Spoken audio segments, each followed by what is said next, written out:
તમને જીતાડવા જીત કરવા ચહેરાયેલી છે. હવે તમારે એને હેડાળવી છે એ દાવાની નથી. હું કરમાણ શેવાળની માતા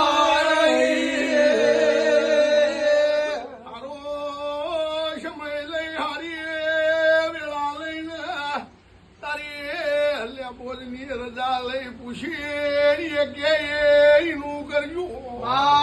નરસિંહભાઈ ધોળે દવસો નાકાયેલો રોટલો લઈ જાય છે પણ મને હાથ જોડીને હેડો ને એવું નોમ છે એવી પદનાલું તો ચિહર ના કેવું.